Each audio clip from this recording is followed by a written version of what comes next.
जय Hind. Aditya smart classes में आप लोग को स्वागत है। आप लोग का अपना YouTube channel Aditya smart classes. तो आज हम चतुर्भुज का नेक्स्ट वीडियो समलम चतुर्भुज के बारे में बात करने वाले हैं। इससे पहले भी हम चतुर्भुज किसे कहते हैं, चतुर्भुज के प्रकार, आयत, वर्ग, समचतुर्भुज के बारे में वीडियो बना चुके हैं। उसके प्रॉपर्टीज़ के बारे में बता चुके हैं। तो आप लोग सबसे पहले वो वीडियो जाके देख लें ताकि आप लोग को चतुर्भुज में कोई तरह का समस्या ना हो। आज चतुर्भुज का लास्ट सीरीज है और समलम के बारे में बताने वाले हैं। इसके बाद कल आप लोग को इन चारों पांचों जो आपको चतुर्भुज बताए हैं, सभी चतुर्भुज, आयत, वर्ग, समचतुर्भुज, समानांतर चतुर्भुज, इसे रिलेटिव एमसीक्यू करेंगे जो आप लोगों को क्लास 8, 9, 10 के लिए बहुत इंपॉर्टेंट है और ख़ास तौर पर क्लास 9 के लिए तो बहुत ज़्यादा इंपॉर्टेंट है क्योंकि वो एमसीक्यू में आप लोग को बहुत ज़्यादा हेल्प होने वाला। तो आइए हम स्टार्ट करते हैं समलम चतुर्भुज के बारे में। और चैनल को अधिक से अधिक सब्सक्राइब कीजिए, वीडियो को शेयर कीजिए ताकि वैसे बच्चों के पास ये वीडियो पहुंच सके जिसका बेसिक कमज़ोर है। तो आइए समलम के बारे में बात करते हैं। तो समलम भी एक चतुर्भुज का प्रकार है, टाइप ऑफ क्वाड्रिलेटरल। लेकिन समलम में क्या होता है कि वैसा चतुर्भुज जिसका एक युग्म भुजा का बराबर हो। कहने का मतलब देखिए, ये और ये दोनों बराबर है। अब इसको अगर हम मिला दिए तो ये जो ट्रायंगल बना ये मेरा कहलाएगा समलम, ट्रेपीजियम। अब देखिए ये भुजा और ये भुजा दोनों क्या है, पैरेलल है। हम ये बराबर नहीं बता रहे, ये दोनों क्या है, पैरेलल, समांतर। लेकिन ये दोनों क्या है, समानांतर नहीं है क्योंकि जब इसको अगर हम आगे बढ़ाते हैं तो कहीं ना कहीं ये जाके कट जाएगा। तो वैसा चतुर्भुज जिसका एक युग्म मतलब भुजा का एक युग्म बराबर हो तो उसको हम बोलते हैं समलम चतुर्भुज।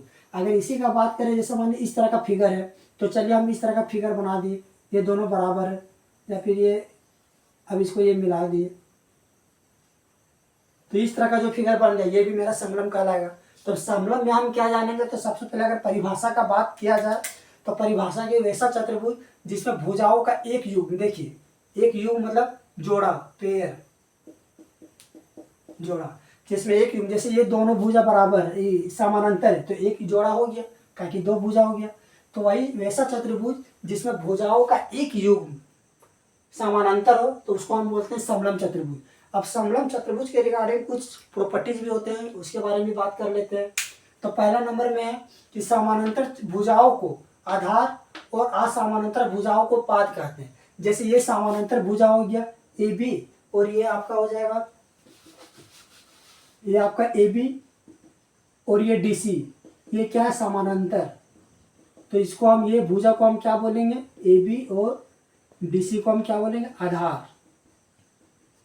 और जो पैरेलल नहीं है जैसे ए डी और बी सी, ये भुजा पैरेलल नहीं है तो जो पैरेलल नहीं है उसको हम क्या बोलेंगे, पाद। ए डी और बी सी, पाद या टांगे। तो सबसे पहले चतुर्भुज में जो पैरेलल भुजा है उसको हम आधार बोलेंगे और जो असमानांतर भुजा है उसको हम पाद बोलेंगे। तो ये पॉइंट आप लोगों को क्लियर हो गया। अब दूसरे पॉइंट के बारे में बात करते हैं कि समलम के, सबसे पहले ये बात देख लीजिए, समलम के आसन आंतरिक कोणों का योग 180 डिग्री होता है। आसन आंतरिक कोण किसको बोलते हैं, ये कोण और ये कोण। देखिए एक ही भुजा पर टिका हुआ है तो इसको हम बोलते हैं आसन कोण। जैसे मान लीजिए ये और ये, देखिए एक ही भुजा पर है तो ए और डी हो जाएगा आसन कोण। अगर इधर का बात करेंगे तो कोण ए और कोण बी हो जाएगा आसन कोण। अगर सी और बी ये हो जाएगा आसन कोण, कोण डी और कोण सी ये हो जाएगा आसन कोण। तो आसन कोण अगर ए और बी को जोड़ेंगे, कोण ए प्लस कोण बी, तो ये 180 डिग्री के बराबर होगा। या फिर अगर ए और डी ये भी एक ही भुजा पर एंगल बन रहा है तो कोण ए और कोण डी ये भी 80 डिग्री हो गया, तो ये हो गया आसन कोण। तो समलम के आसन आंतरिक कोणों का योग 180 डिग्री होता है। ये हो गया दूसरा पॉइंट। तीसरा पॉइंट, समलम के विकर्ण एक दूसरे को, अब ये बहुत इंपॉर्टेंट है, इससे रिलेटेड बहुत क्वेश्चन भी बनता है। तो समलम के जो डायगोनल होगा, विकर्ण होगा, एक दूसरे को समान अनुपात में बांटते हैं और दो समरूप त्रिभुज बनाते हैं। देखिए अगर हम बात करें ये त्रिभुज में ए बी सी डी, उसमें से दोनों विकर्ण को जब मिलाएंगे तो एक ट्रायंगल ये मेरा बना है, एक ट्रायंगल ये बना है, ये भी ट्रायंगल बना है। लेकिन ये दोनों ट्रायंगल जब विकर्ण को अगर मिलाने के बाद जो बांटेगा वो समरूप होंगे। देखिए समरूप का वर्ड हम आप लोग को समझा देते हैं। जैसे ये आप लोग को चैप्टर 6 में क्लास 10 में ये पढ़ना है समरूप के बारे में। 9 क्लास में आप लोग को सर्वाक्षम के बारे में पढ़ना है और 10 क्लास में समरूप के बारे में पढ़ना है।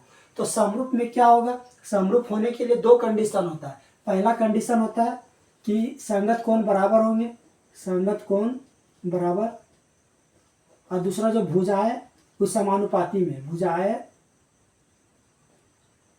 समानुपाती में।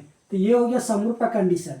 तो आप लोग को ये समझना है समरूप में क्या होगा, ये दोनों एंगल का जो ट्रायंगल का जो एरिया होगा वो समानुपाती में होंगे, एंगल दोनों के बराबर होंगे, क्योंकि संगत कोण बराबर होगा। लेकिन ये भुजा अगर ये 10 है तो ये मान लीजिए 20 होगा, तो इसका कितना हो जाएगा 10/20 1/2, तो ये भुजा समानुपाती में हो गया। तो ये हो गया समरूप। अब देखिए दोनों विकर्ण एक दूसरे को समान अनुपात में काटते हैं। ये चीज समझना पड़ेगा कि ये जब दोनों डायगोनल को जब मिलाते हैं तो ये बनता है जैसे CO बटा OA, इधर में हो जाएगा OD बटा OB।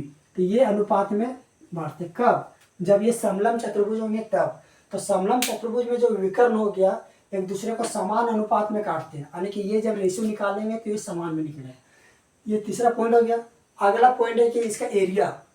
तो जब समलंब चतुर्भुज का क्षेत्रफल का फॉर्मूला होता है 1/2 गुना समांतर भुजाओं का योग, समानांतर भुजाओं का योग गुना h। अब कहने का मतलब, इसका मतलब क्या हो गया, समानांतर भुजा अगर इस तरह से, ये देखिए यहां से अगर हम डालते लंब,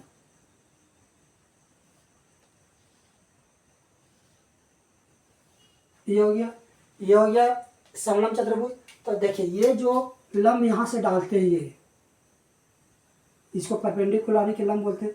ये लंब आपस में दोनों बराबर होता है, इसी को हम हाइट बोलते हैं, ऊंचाई ABCD। ये मान लीजिए A है, ये मान लीजिए B है और ये मान लीजिए H है। तो हो जाएगा 1/2 समानांतर भुजाओं का योग, यानी कि A + B इंटू हाइट इसमें कहीं भी लेंगे तो ये हाइट क्या होगा, आपस में बराबर होंगे।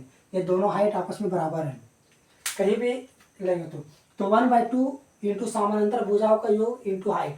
अगर मान लीजिए अब यहाँ से क्वेश्चन, ये अगर मान लीजिए 6, ये मान लीजिए 8 है और ये मान लीजिए आपका 5 है। अब आपको निकालना है कि इसका एरिया। तो एरिया हो जाएगा 1/2 समानांतर भुजाओं का योग, यानी कि 6 + 8 इंटू हाइट कितना हो जाएगा, तो हाइट मेरा 5 है, 5। तो 1/2 6 और 8 14 इंटू 5, 2 से 7 बार में 7 7 × 5 = 35 सेंटीमीटर स्क्वायर। तो इस तरह से। अब परिमाप, तो परिमाप तो इसका सिंपल है। परिमाप में क्या होगा, परिमाप में सभी भुजा को जोड़ देना है। ये तो परिमाप आप लोग हम शुरू से भी बताते जा रहे हैं कि सभी भुजा को जोड़ देंगे तो परिमाप निकल जाएगा। तो आज हम आप लोग को समलंब चतुर्भुज के बारे में बताएं कि समलंब चतुर्भुज किसे कहते हैं। इसमें को खास इंपॉर्टेंट उतना उस तरह से नहीं है, लेकिन आप लोग को सबसे ज़्यादा अगर ध्यान दिया जाएगा तो आप लोग समानांतर चतुर्भुज एक, दूसरा आयत, तीसरा वर्ग, चौथा समचतुर्भुज, ये सब के तुलना, ये सब में क्वेश्चन बहुत ज़्यादा अधिक पूछा जाता है एग्जाम में, और उनमें से सबसे ज़्यादा समानांतर चतुर्भुज। तो इसको भी, इससे भी क्वेश्चन आता है, लेकिन सबसे ज़्यादा समानांतर चतुर्भुज, आयत, वर्ग और समचतुर्भुज से क्वेश्चन पूछे जाते हैं। तो आज हम आप लोगों को समलंब चतुर्भुज के बारे में बताएं, और उसी के साथ चतुर्भुज का ये अंतिम सीरीज जो चल रहा था, समानांतर चतुर्भुज, आयत, वर्ग, समचतुर्भुज और समलंब, ये आप लोग को आज कंप्लीट हो गया। और नेक्स्ट वीडियो में ये सब का जो है समानांतर चतुर्भुज, आयत, वर्ग, समचतुर्भुज, समलंब, उस सबका हम MCQ करेंगे, जिसमें एग्जाम ऑब्जेक्टिव पूछा जाता है। तो सबसे पहले आप लोग MCQ लगाने से पहले ये सब सभी वीडियो को आप लोग एक बार देख लीजिए। अगर उसमें से कोई भी तरह का समस्या होता है तो आप कमेंट बॉक्स में बताइए, सर हमको ये समझ में नहीं आ रहा। और चैनल को अधिक से अधिक सब्सक्राइब कीजिए, ताकि कोई भी वीडियो को डालें तो सबसे पहले नोटिफिकेशन आप लोगों तक पहुँचे। और कमेंट बॉक्स भी कीजिए कि और नेक्स्ट वीडियो हमको क्या बताना है। ठीक है, थैंक यू।